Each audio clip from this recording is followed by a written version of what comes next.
Okay, so we are solving rational equations. So here's the word problem that we have. We're going to use our picture and the table to help us solve also based off of this word problem. So it says every day Joy travels blank one way to work. So to fill in that blank, let's look at our picture because it has some information that we can use to fill in that blank. So notice in the picture we have a total of 45 miles on the one way to work. So it says the park and ride where she gets on the bus is 6 miles from her home. This is the distance that she goes from home to park and ride. While she is driving her own car, she's traveling at an average speed of 15 miles per hour, less than when she is on the bus. Assuming she goes immediately from her car to the bus, her total one-way trip takes blank hours. So we see in our table that information is already plugged in for us. So it says 1 1/3 hour, and I'm going to go ahead and change this into an improper fraction because that's going to help us solve eventually. So remember to change this mixed number to an improper fraction. You do 3 times 1 plus 1 to get that new numerator, 4 over the denominator, which is 3. So I will plug that into our blank here. So this will be 4/3 hours. So the question says approximately how fast is she driving her car? Okay, so now we're going to take all this information and plug it into our table. So we see that they've already labeled the rate that the bus will drive as B, as our unknown. So the rate of the car, let's see what information it tells us from our problem. And notice it says it goes 15 miles per hour less than when she is on the bus. So if it's 15 miles less than the bus, you can represent this as B minus 15. Okay, so now looking at our distance column, we see that the total distance is 45. The distance that the car goes is 6 miles. So we have to figure out the distance that the bus will travel. So if we have our total distance, 45, we can subtract that from the distance that the car goes, which is 6 miles, to give us 39. So that will go in this blank of our chart. So now we only have one more box to fill in, and that's the time. So notice that this first one with car has already been done for us. And so if you remember that how to solve for time, we use the equation time is equal to distance over speed or velocity. So they did that too. That's how they got distance of 6 divided by B minus 15.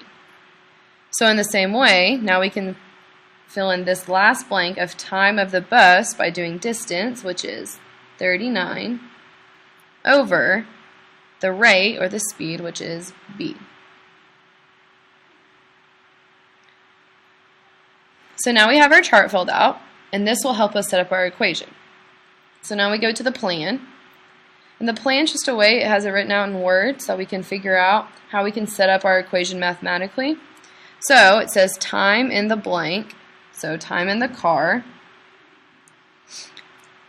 plus time on the bus is going to give us our total trip time.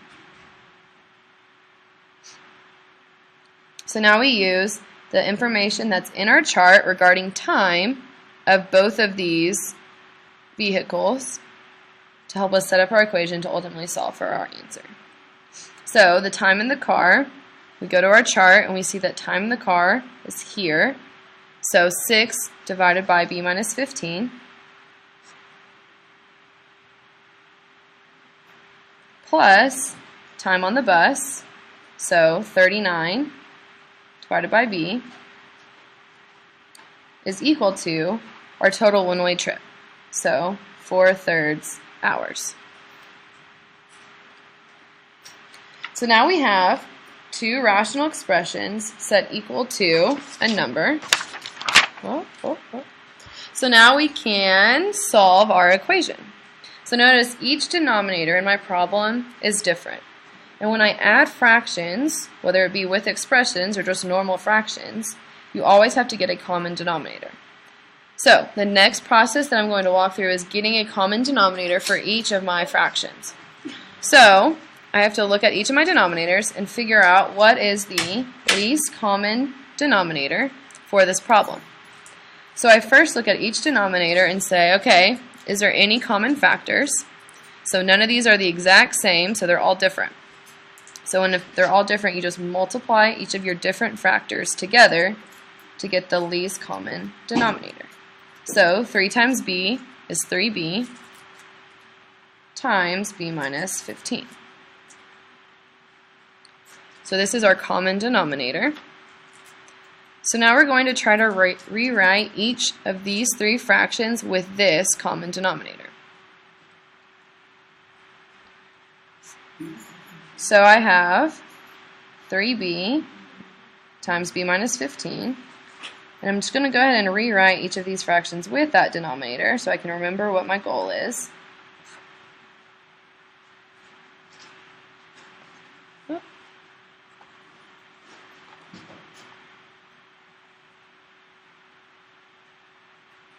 Okay, so this first fraction here, 6 divided by b minus 15.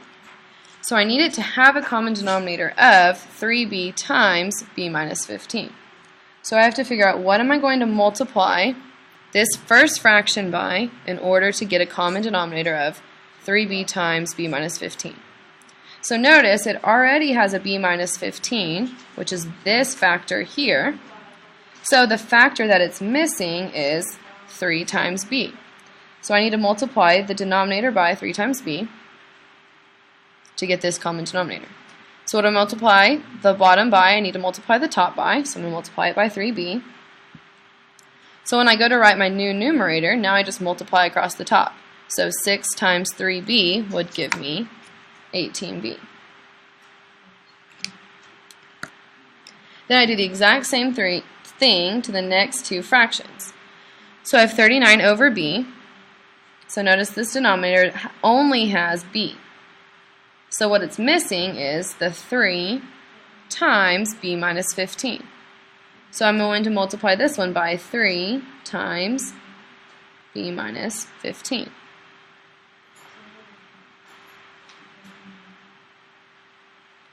What I do to the bottom, I have to do to the top, so I'm going to multiply this one also by 3 times b minus 15.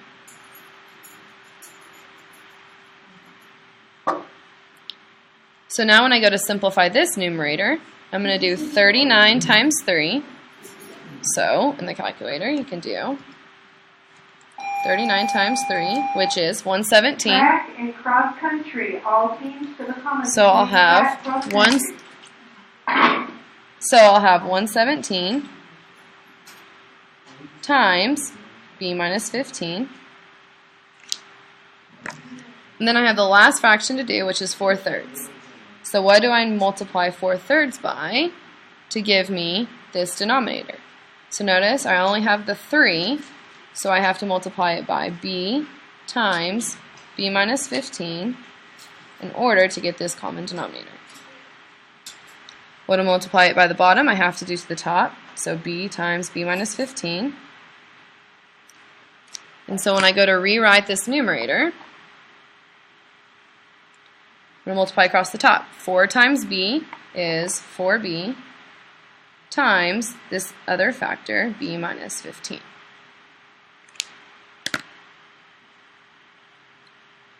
So now I have all 3 fractions written with a common denominator. So with rational equations, when you have an equal sign, we're saying this side is equal to this side. So now that all my denominators are the same, we're saying these denominators are equivalent to this side's denominator. So if that's true, then that must mean that my numerators on both sides are equivalent. So at this step, I'm only concerned now with my numerators in order to solve for b. So now I rewrite this as just a simple equation, 18b plus 117 times b minus 15 is equal to 4b times b minus 15. So now anytime you have a number outside of parentheses, we distribute. So we'll do 18b plus 117 times b, and then 117 times negative 15. So we can do that. 117 times negative 15, so negative 1755 is equal to, now I have to distribute this one out. 4b, b times b is b squared, and then minus 60b. So now I'm going to combine my like terms. So these both are b terms, so I can cross those out and rewrite this as 135b minus 1755 is equal to 4b squared minus 60b. So at this step, you should recognize that this term, because it's squared, we have a quadratic equation. And with quadratic equations, we want to get our whole equation to one side and then the other side equal to 0. So I'm going to go ahead and just keep my b squared term positive. It doesn't really matter. But now I'm going to cancel this left side equal to 0. So because this is plus 135b, I'm going to subtract 135b to both sides.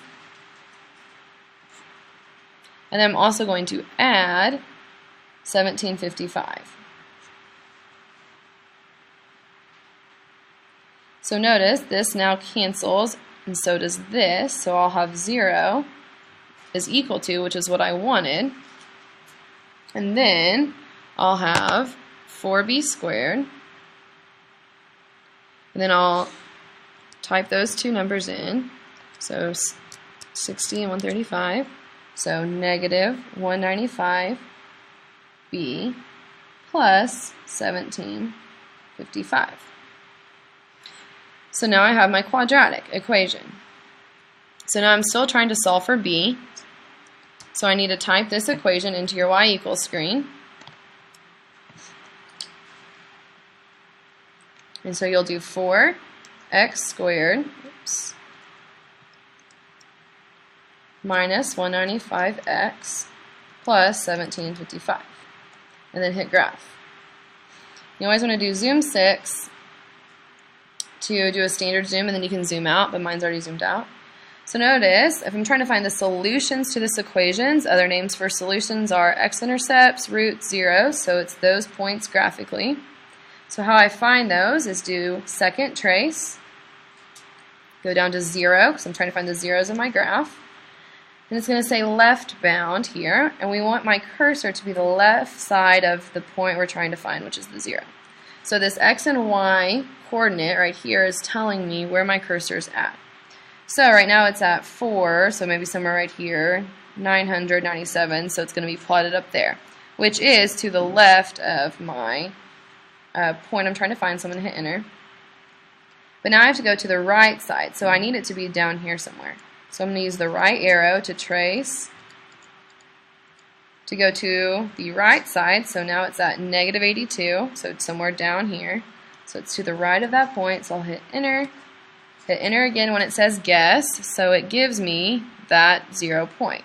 So I know one of my b values is equal to 11.9. And now I have to solve for my other one. So now I have to do second trace, 0 again. Now it says left bound, but this time I'm trying to find this point. So now I need to be to the left of this 0, so maybe somewhere down here. So I'm going to scroll to the right until I can see it a little bit. So there it was, right? So that's to the left of this point. And so I'm going to hit enter. And now I'm going to do right bound. So now I need it to be the right of this point here. So somewhere up here would be to the right side. So I'm going to scroll up. Notice it jumped to a positive y value, so it's up here. So I hit enter. Enter again for guess. So b is equal to 36.8. So these are your b values. Now you have to figure out which one makes sense in relation to the problem. And so if you remember, because over here we know that the speed of the car is going 15 miles per hour less than the speed of the bus. If we were to substitute 11 in, that would give us a negative number. 11 minus 15 doesn't work. So now I'm going to do 36.8. That has to be the speed of the bus. But my answer is asking for, what is the speed of the car? So I'm going to do 36.8 minus 15 to solve for your answer. And I think I might need more.